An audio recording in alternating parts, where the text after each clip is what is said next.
President Biden has been diagnosed with prostate cancer. Prostate cancer is one of the most common types of cancer in men. Here in the UK, more than 52,000 men are diagnosed with prostate cancer every year.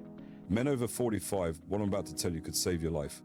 These 5 daily habits are silently increasing your prostate cancer risk right now, and chances are you're doing at least 3 of them today. This information comes from studies tracking hundreds of thousands of men for decades. Yet most doctors will never tell you about these connections. Why? Because they're trained to treat disease, not prevent it. But you're different. You're here because you want to take control before it's too late. And so let's expose these 5 silent killers that could be feeding cancer growth in your body as we speak. Let's start with the most dangerous one first. Being overweight is the single biggest lifestyle risk for serious prostate cancer. Heavy men have more than double the risk of dying from prostate cancer and face nearly 4 times the risk of their cancer spreading to other parts of their body. When you carry extra weight, especially around your belly, your body becomes like a factory for swelling. Fat tissue makes chemicals that cause swelling throughout your body, creating the perfect place for cancer cells to grow and spread. This constant swelling is like having a slow fire burning inside your body. Plus, extra fat tissue makes harmful substances that damage your DNA. When DNA in prostate cells gets damaged repeatedly, normal cells can turn into cancer cells. But here's what's really scary. Being overweight doesn't just increase your risk of getting prostate cancer, it makes any cancer you get more dangerous and more likely to kill you. Your goal should be a body mass index under 30, but even losing 10-15 pounds can cut down the swelling in your body. The easiest way is the plate method. Fill half your plate with vegetables, 1/4 with lean protein like fish or chicken, and 1/4 with whole grains. Cut out sugary drinks completely, as they're liquid calories that don't make you feel full and lead straight to weight gain. Instead, drink water, unsweetened tea, or sparkling water with a little lemon. Remember, losing weight isn't just about looking better, you're literally reducing the swelling that feeds cancer growth in your body. Now, if being overweight is dangerous, this next habit makes it even worse. If you spend most of your day sitting, whether at a desk, in your car, or on the couch, you're seriously increasing your prostate cancer risk. Studies of different jobs show a clear pattern. Men who sit all day for work, like office workers, drivers, and even police, have much higher prostate cancer rates. Not moving enough hurts your prostate cancer risk in many ways. First, it directly leads to the weight gain and swelling we just talked about. But beyond that, exercise has special protective effects. When you exercise regularly, your immune system gets better at finding and killing bad cells before they become cancer. Think of exercise as training your body's security system. Moving around also helps control hormones like insulin that can fuel cancer growth when they get too high. You don't need to become a marathon runner. Studies show real protection from just 150 minutes of moderate exercise per week. That's about 20 minutes a day. Moderate exercise means activities that make you breathe harder, but you can still talk. This includes fast walking, swimming, biking, or even hard gardening. If you work at a desk, set a timer to stand and move for 2-3 minutes every hour. Take the stairs when you can, park farther away, or have walking meetings. For those new to exercise, start with just 10 minutes of walking after dinner. Add 2 or 3 minutes each week until you reach your goal. The key is doing it regularly, not how hard you do it. Your body needs daily movement to keep its cancer-fighting power. All right, we've covered what you eat and how you move. Now let's talk about what many men don't want to hear. Drinking alcohol shows a clear connection with prostate cancer risk. The more you drink, the higher your risk gets. Men who drink 3 or more drinks per day have an 18% higher risk of prostate cancer. But what's really worrying is that even moderate drinking carries risk. When your liver processes alcohol, it makes a toxic substance that directly damages DNA in your cells. This DNA damage is exactly how many cancers start. It's like having a slow poison going through your system every time you drink. Alcohol also creates stress throughout your body, speeding up aging at the cell level that can lead to the changes that start cancer. Also, alcohol messes with your hormone balance in ways that can fuel prostate cancer growth.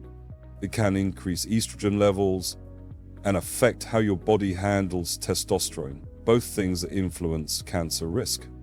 A big 2016 study of 27 research projects involving hundreds of thousands of men found that even light drinking, just over 1 drink per day, was linked with an 8% higher risk. What makes this really troubling is that there's no safe amount where the risk levels off.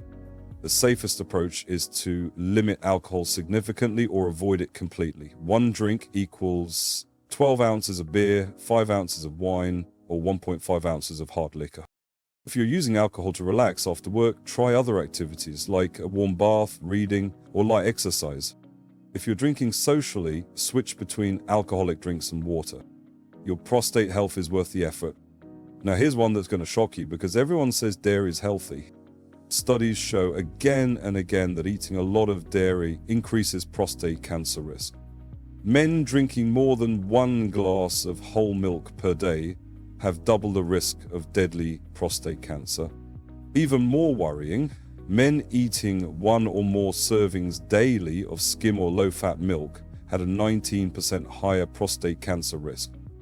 The connection seems to be related to calcium content and other things in dairy products.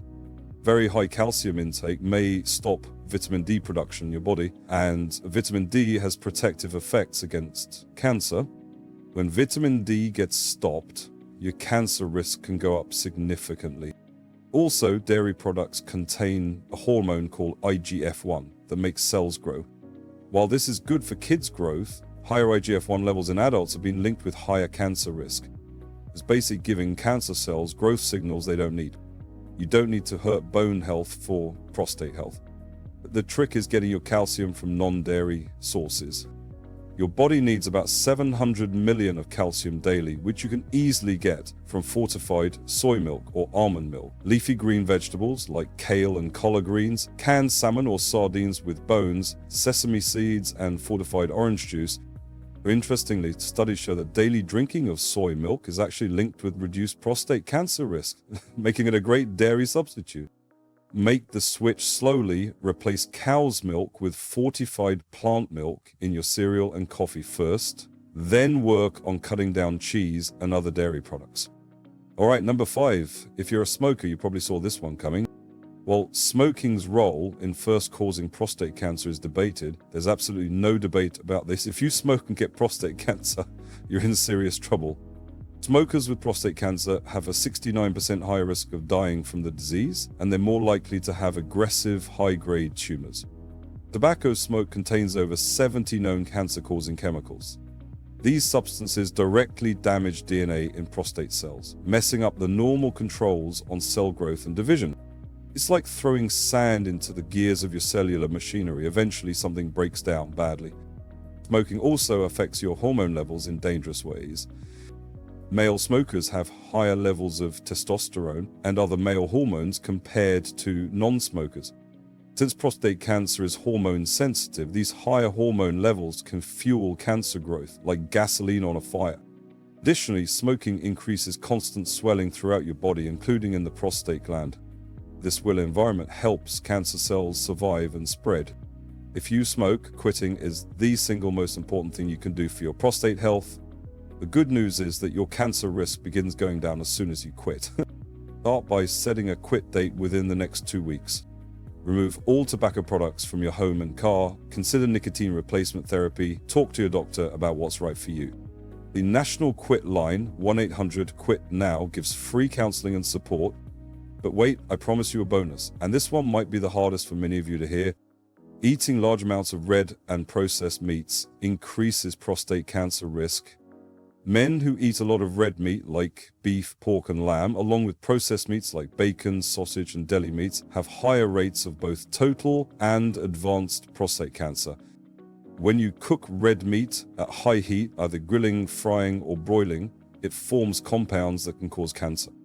These are powerful cancer-causing substances that can directly damage DNA in your prostate cells.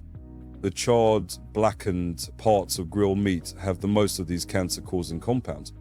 Also, processed meats contain preservatives that can form cancer-causing compounds in your body. Eating red meat also promotes swelling throughout your body. The high saturated fat content and certain proteins trigger swelling responses that create an environment where cancer cells can grow and spread. The International Agency for Research on Cancer has put processed meat in the same cancer-causing category as tobacco smoke. You don't need to eliminate meat completely, but limiting red and processed meats can seriously reduce your risk. Try replacing red meat with fish, chicken, or plant-based proteins like beans and lentils several times per week. When you do eat red meat, choose leaner cuts and avoid charring it. Instead of grilling at high heat, try slow cooking, braising, or baking. Consider making Meatless Monday a regular habit, slowly increasing plant-based meals throughout the week. The habits we just covered work together. When you fix one, it often helps fix the others. Start with whichever habit feels easiest for you right now. Remember, small steady changes create huge results over time. Your future self will thank you for making these changes today. Anyway, that's that. If you made it to the end, subscribe. I'll see you in the next one.